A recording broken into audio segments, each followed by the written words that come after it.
This was in 2018. It was literally my first day of work. I applied a new role in the community. And then I was crossing the street. I looked left, I looked right, no cars whatsoever. And then I stood on a mediator, the middle part of the road. Because it was someone behind me as well. I could see the lights were green. That car came out of the house. And then it was speeding because I instantly noticed that the lights were turning orange and red. So I took one step forward. A car hit me in my right side of the body. I sort of like flipped quickly and then landed on my hands and knees. But the part of my body hit the side of the mirror of the car. Thankfully, I feel like if it was the front, I would have flew because it was speeding very fast. I think it was trying to get through the lights. So as soon as I landed on my hands and knees, I could hear just small echo voices going, "Stop, stop, don't get up. We've called the ambulance, we've called the police. We've written down the number plate. Stop, stop, stop." That's all I could hear. I was in so much shock. Looking back now, all I was thinking about was, I don't want to be late to work. It's my first day. I'm looking at my watch. I'm not even focused on being hit. So what did I do? I picked up the side of the mirror. I got up. I walked towards the building where I was meant to be to work, climbed the stairs.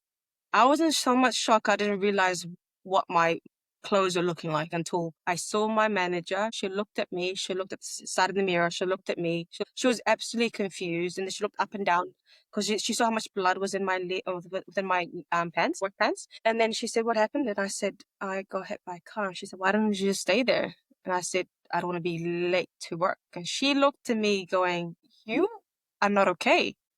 She's like, "Let's get you downstairs. We've got like a clinic station downstairs where the nurses are, and then we'll get you checked up, and then we'll call the ambulance, and if we need to."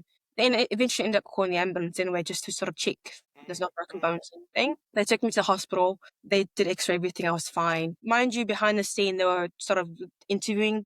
They found the person that drove off, and then I was discharged from the hospital. This happened like on a Monday, and then the doctor was saying, "Just take a week off.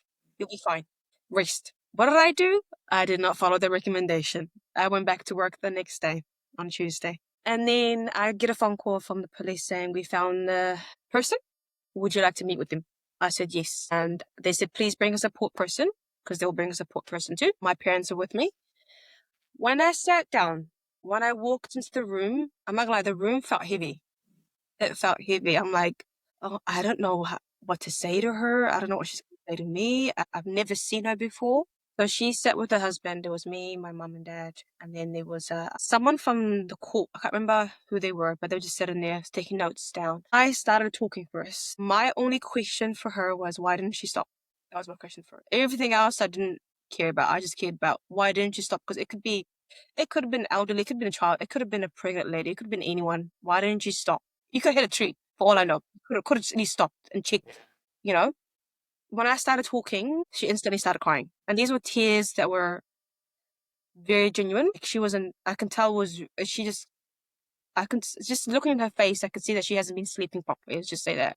And I can see how much it affected her. My initial anger I had walking into that door switched to sympathy. I was more and concerned for her emotions more than mine. And I said to her, "Look, listen, you can see me now. I'm fine. I'm good. You don't have to worry about that." Because she was worrying about, oh, is this person in a wheelchair? Is this person hurt? She was so worried about my overall health. I said, "Look, I'm fine. All I want to know is, why didn't you stop?" Her words were, "I'm so sorry. I was in a rush to an appointment. I don't know what I hit. I just was in a rush." And mind you, she was wearing a hearing aid. I think she's also deaf. And obviously, I've got two sisters who are deaf as well, so I instantly felt that sympathy towards her. And then she said, "I'm so sorry. I tried to sort of stop, but I couldn't. I was in that moment. I just panicked. Yeah. I just drove off." And I was like, "Okay, that's fine." Which is not fine, but for me in that moment, I was like, it's okay." And then the end of the conversation happened when the court person, "Fahima, do you want to press any charges?" I said, "No, I don't want to press any charges. She's already gone through a lot." And then even by looking at her, I can tell she's had gone through a lot personally. Yeah. Just by the tone of her voice and her saying, "I'm so sorry." And I was like, "You're probably not in the right mindset for even driving in that moment." You Yeah, know, true. if you're in that mindset of whatever you went through that morning, you should not have been behind wheels. I'm sorry. So the end of the conversation happened, and then we hugged it out. And then I said to her, she said, "Please give me your contact details. You know, if there's anything you need, do let me know." For me, when it comes to people asking me if there's anything you need, I just smile off and just nod in the head because I don't expect anything. You know, there's always been in my nature. I'm just like, if someone always tells me, you know, there's anything you need, do let me know. I'm just like, thank you, but you know, I'm good. But yeah, we ended up hugging each other and we walked off. And then my mom and my dad looked at me like, we've raised an amazing woman. And I can tell my dad was like, yeah, he was like, if that was in your shoe, I probably would have done the same thing.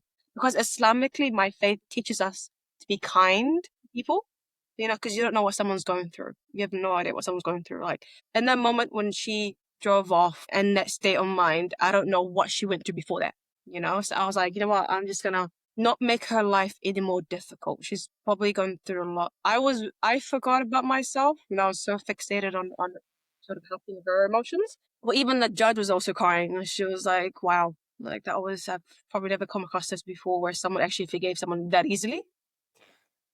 And I was like, oh, look, it could have been worse. But I said to her, leaving the room, I said to her, listen, next time, hopefully this doesn't happen, but stop.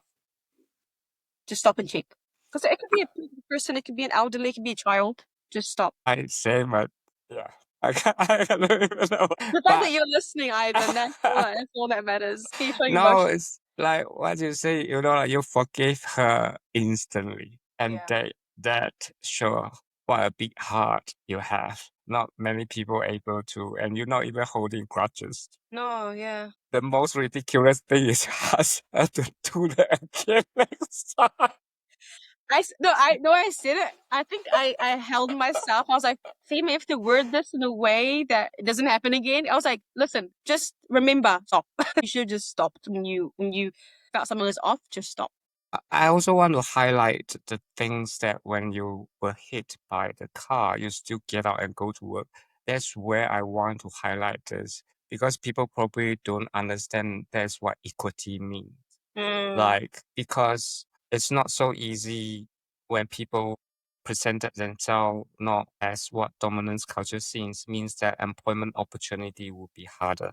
mm, And you have much more higher threshold and hurdle have to jump through. And so for you, that's why other people will just say, just call and say this happened to me. And because I'm assuming, like, because it's hard to come by opportunity as such. And that's why you don't want to let it go. exactly. And I think it's that strength within me as well. Because I remember I said this word, you don't like it. Remember that word I said to you when I saw you? Resilient. Yeah. Yes.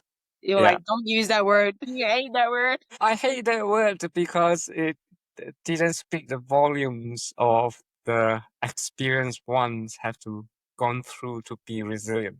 It almost like you just landed resilience like Yeah. hell no. You went through so much and crawl out from there. That's why you're resilient. No, I get what you mean by that. It's more of like strength. I think I was trying to say strength. Yeah. I think that's the word I was trying to say. Because I think when it's like looking back now, I'm like, wow, like I was.